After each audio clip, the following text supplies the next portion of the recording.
Assalamualaikum warahmatullahi wabarakatuh. Kami di sini membuat video kelompok yang berisikan yang akan menjelaskan tentang materi sejarah Konstitusi Indonesia yang terdiri dari masa Regeling-Regelement, masa Indiestadregeling, masa Undang-Undang Dasar 1945, Konstitusi RIS, Undang-Undang Dasar Sementara 1950, dan kembali ke Undang-Undang Dasar 1945. Berikut videonya. Baik, di sini akan saya review tentang sejarah konstitusi yang berupa Regeling-Regelement atau konstitusi pada zaman Hindia Belanda. RR atau Regeling-Regelement atau secara lengkap Regeling-Reglement of Het Beleid the Regeling in Netherlands India. Secara harfiah berarti peraturan pemerintah yang kedudukannya sama dengan layaknya undang-undang dasar.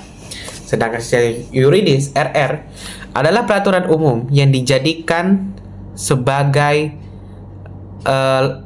landasan atau hukum pada negara jajahan Hindia Belanda yang ditetapkan oleh raja atau ratu Belanda pada saat penjajahan oleh Belanda, yang bersifat permanen untuk mengatur pemerintahan daerah atau pemerintahan jajahan di bawah Hindia Belanda. Hal ini merupakan amanat dari pasal 59 ayat 1, 2, dan 4 pada RR Grondwet Belanda yang menyatakan bahwa raja mempunyai kekuasaan terhadap daerah atau daerah jajahannya dan harta kekayaan dari penjajahan tersebut. Selanjutnya, RR juga pernah 4 kali berubah. Yang pertama ditetapkannya RR pertama pada tanggal 22 Desember 1818, yang dimana RR masuk pada lembaran negara Hindia Belanda. Perubahan kedua pada tanggal 30 Agustus 1827 yang menyatakan RR masuk dalam Stadblad Belanda. Dan perubahan ketiga pada tahun 16 Mei 1869 dengan ditetapkannya Reglement of Herbate of Netherlands Indy yang dalam Stadblad 1830 nomor 10. Dan perubahan keempat pada tanggal 20 Februari 1836 dengan ditetapkannya Regeling-Reglement dalam Stadblad 1836. Adapun organisasi yang diatur dalam RR pada zaman Hindia Belanda ada termasuk Governor Jenderal atau Gubernur Jenderal, kedua Volksraad atau parlemen yang berkedudukan di Den Haag Belanda, ketiga adalah Mahkamah Agung, keempat pengawas keuangan, dan kelima Dewan Pertimbangan Agung yang diatur dalam RR tersebut. Untuk itu, maka setelah habisnya RR, maka dilanjutkan dengan IS, sejarah konstitusi ISR. Masa Indiestadregeling atau IS. Indiestadregeling atau IS adalah undang-undang dasar yang mengatur tata negara dan pemerintahan Hindia Belanda. IS mulai berlaku pada 1 Januari 1926 sebagai pengganti dari Regeling-Reglement karena adanya perubahan Grondwet Belanda pada 1922. Pada masa berlakunya IS, pembentukan peraturan di Hindia Belanda dilakukan oleh pemerintah Hindia Belanda bersama-sama dengan parlemen atau lembaga perwakilan rakyat yang sebagian besar anggotanya terdiri dari orang Indonesia asli. Perubahan Grondwet Belanda secara langsung juga ikut mengubah sistem ketatanegaraan Hindia Belanda. Artikel 1 Grondwet Belanda 1922 menyatakan bahwa kerajaan Belanda meliputi wilayah Belanda, Hindia Belanda, Suriname, dan Curaçao. Menurut Wolhoff, ketentuan ini sebenarnya telah menghilangkan kata kolonial sebagaimana dalam Grondwet dahulu, yakni yang secara harfiah menempatkan posisi Hindia Belanda sebagai daerah otonom yang berdaulat sederajat dengan kerajaan Belanda. Ketentuan ini bertentangan dengan artikel 60 Grondwet 1922 yang menempatkan raja sebagai pemegang kekuasaan tertinggi bahkan untuk daerah-daerah otonomnya. Selayaknya sebuah konstitusi, IS juga mengatur masalah ketatanegaraan dan alat-alat kelengkapan negara di Hindia Belanda. Meskipun demikian, bukan berarti harus ada perubahan terhadap organ-organ yang telah ada sebelumnya. Ketentuan ini diatur dalam bab 6 tentang kekuasaan raja, khususnya artikel 61 ayat 1 dan ayat 2 Grondwet 1922 yang mengatur lembaga-lembaga pemerintahan di Hindia Belanda. Salah satunya ketentuan menarik dari IS adalah adanya pembagian golongan untuk masyarakat Hindia Belanda sebagaimana diatur dalam pasal 163 IS yang terdiri dari golongan 1 golongan Eropa, 2 golongan Timur Asia asing, 3 golongan pribumi atau bumi putra. Keberadaan IS sebagai peraturan yang seolah-olah dijadikan konstitusi Hindia Belanda tetap dipertahankan pada masa pendudukan Jepang. Meskipun secara de jure pemerintahan Jepang di Hindia Belanda diatur dalam peraturan bala tentara Jepang. Selanjutnya, masa Undang-Undang Dasar 1945.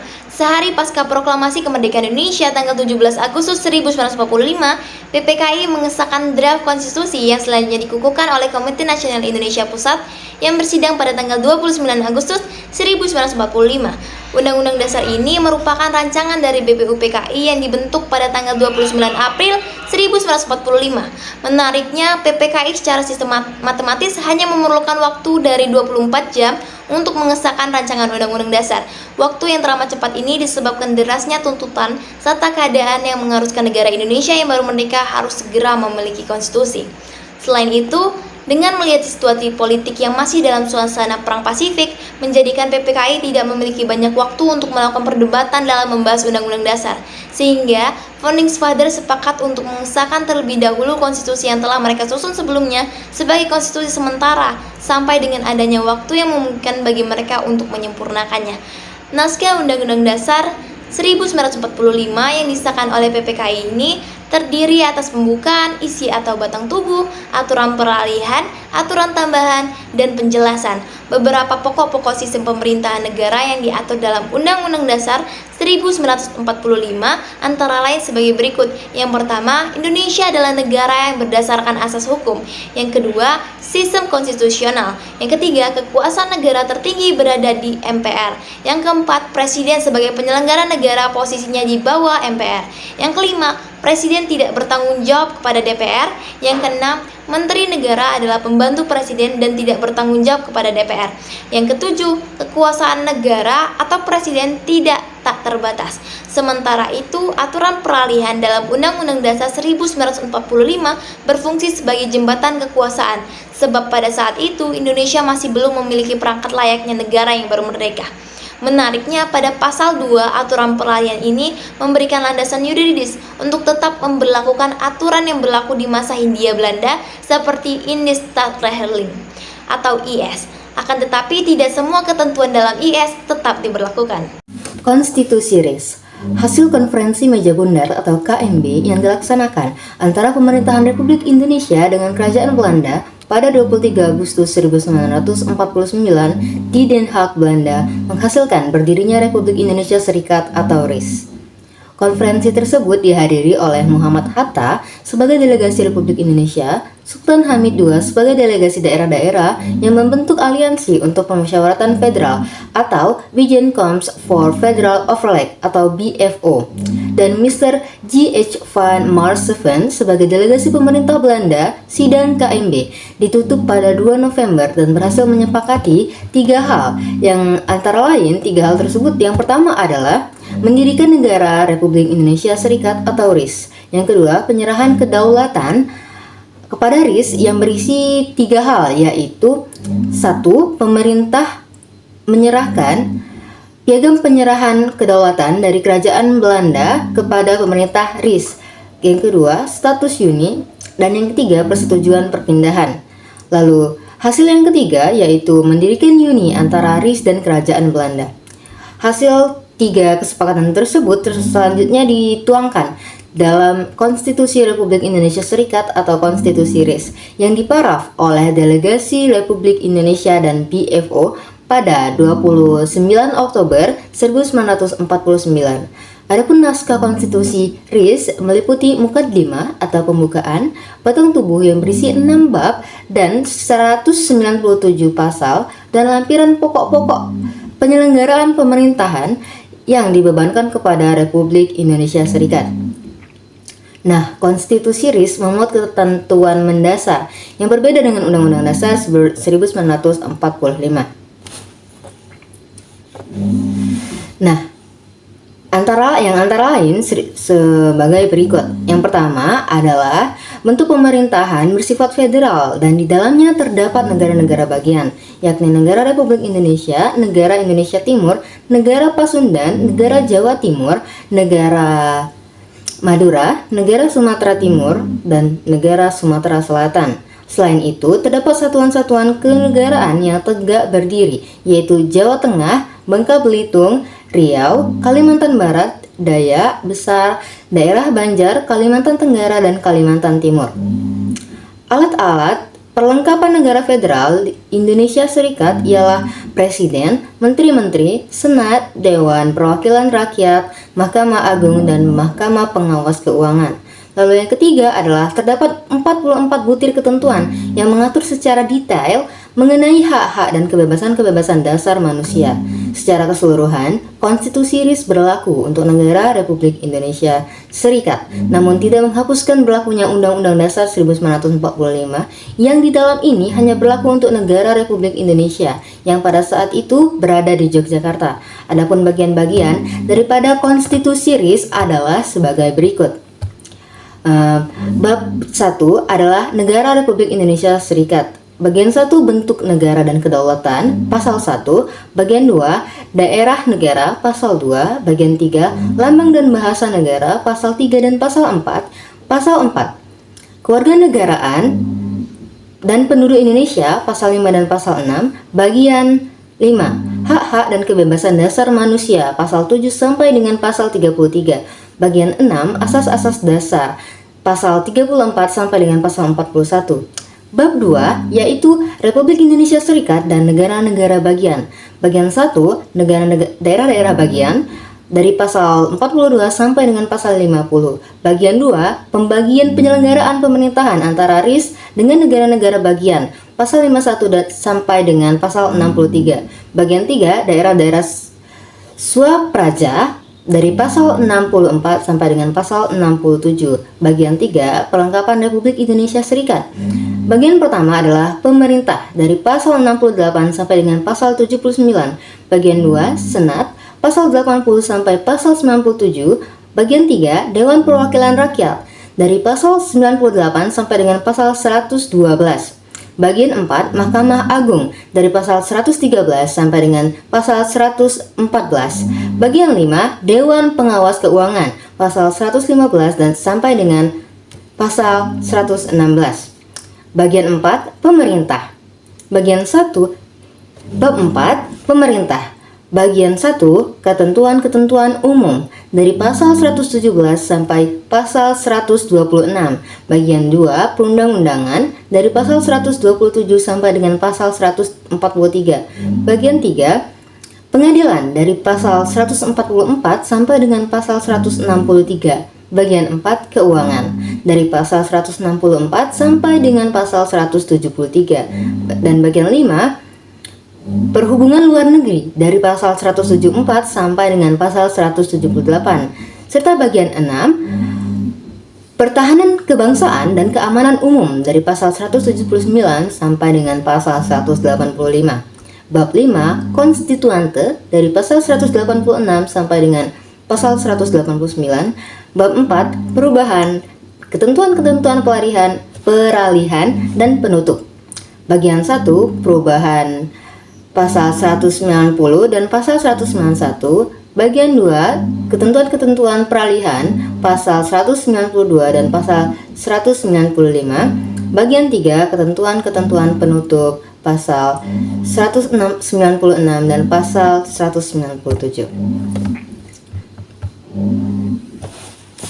Perubahan dari bentuk negara kesatuan menjadi negara serikat ternyata banyak menuai kontroversi dan mendapat banyak penolakan dari negara bagian lainnya. Bahkan ada yang cara terang-terangan nih menuntut untuk kembali bentuk negaranya kembali seperti kesatuan, seperti negara Jawa Timur misalnya, menjadi negara pertama yang mengusulkan penyerahan tugas pemerintahannya kepada pemerintahan RIS, yang mana langsung diundangkan di UU Darurat nomor 10 tahun 1950 tentang yang mengatur tugas tentang pemerintahan tersebut akhirnya diambil alih oleh pemerintahan RIS, sehingga kegelisahan ini akhirnya ditangkap oleh parlemen, yang mana pada 19 Mei 1950 Piagam Persetujuan antara RIS dan RI akhirnya ditandatangani oleh Perdana Menteri M. Hatta sebagai wakil RIS dan Abdul Halim sebagai RI. Sehingga dibentuklah nih sebagai respon yang bertugas membuat yang nantinya hal ini disampaikan kepada Badan Kerja KNPRI, DPR dan Senat RIS yang diatur melalui UU nomor 7 1950 tanggal 15 Agustus 1950 yang terdiri atas mukadimah 6 bab 146 pasal dan 1 aturan peralihan. Sebagaimana ide dasarnya UU DS ini kan hanya bersifat sementara yang digunakan sebagai landasan konstitusional proses transisi bentuk negara serikat menjadi kesatuan, sehingga dalam UU DS ditentukan adanya sebuah majelis konstituante yang dibentuk melalui pemilu dengan tugas membuat UUD yang baru. Hal ini ditelusuri dalam pasal 134 UU DS bahwa konstituasi bersama-sama dengan pemerintah selekas-lekas yang menetapkan UUD RI yang akan menggantikan UUD DS ini. Selanjutnya, masa yang terakhir yakni kembali ke Undang-Undang Dasar 1945. Konstituante yang dibentuk dan ditugaskan untuk membuat konstitusi baru nampaknya tidak dapat menyelesaikan tugasnya. Situasi ini diperburuk dengan adanya pemberontakan-pemberontakan di berbagai daerah dan adanya permasalahan di kalangan elit politik hingga membuat Wakil Presiden Indonesia saat itu, Muhammad Hatta, mengundurkan diri pada tanggal 1 Desember tahun 1956.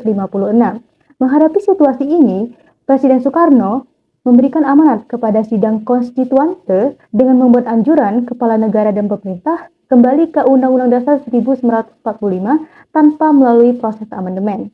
Namun, amanat dari Presiden Soekarno ini justru menimbulkan perdebatan panas dalam konstituante, terutama mengenai kembalinya Undang-Undang Dasar 1945 sebagai konstitusi Indonesia. Kebuntuan dalam sidang konstituante ini membuat Presiden Soekarno akhirnya mengeluarkan dekret Presiden pada tanggal 5 Juli tahun 1959 yang berisi mengenai 1. Penetapan pembubaran konstituante, yang kedua, penetapan berlakunya kembali Undang-Undang Dasar 1945 bagi bangsa Indonesia, dan yang ketiga, penetapan pembentukan Majelis Permusyawaratan Rakyat Sementara. Selanjutnya, pasca reformasi pada tahun 1998, Undang-Undang Dasar 1945 telah mengalami 4 kali amandemen. Amandemen pertama ditetapkan pada tanggal 19 Oktober tahun 1999 dan mengamandemen sebanyak 9 pasal. Amandemen kedua ditetapkan pada tanggal 18 Agustus tahun 2000 dan mengamandemen sebanyak 25 pasal. Dan amandemen ketiga ditetapkan pada tanggal 9 November pada tahun 2001 dan mengamandemen sebanyak 23 pasal. Serta amandemen keempat ditetapkan pada tanggal 10 Agustus tahun 2002 dan mengamandemen sebanyak 13 pasal serta 3 pasal aturan peralihan dan 2 pasal aturan tambahan. Maknanya, kembalinya Undang-Undang Dasar 1945 sebagai konstitusi Indonesia disebabkan karena konstituante tidak dapat menyelesaikan tugasnya dengan baik untuk membuat konstitusi baru. Dan pada saat itu, situasi Indonesia sedang genting karena terjadinya pemberontakan dan permasalahan di kalangan elit politik. Sehingga satu-satunya jalan keluar untuk Presiden Soekarno adalah menetapkan kembali Undang-Undang Dasar 1945 sebagai konstitusi Indonesia. Dan karena Undang-Undang Dasar 1945 merupakan cerminan murni dari ideologi nasional Indonesia dan juga sesuai dengan ketentuan hukum yang berlaku. Baiklah, itu tadi video dari kelompok kami yang membahas tentang sejarah konstitusi. Sekian video dari kami akhiri. Wassalamualaikum warahmatullahi wabarakatuh. Terima kasih.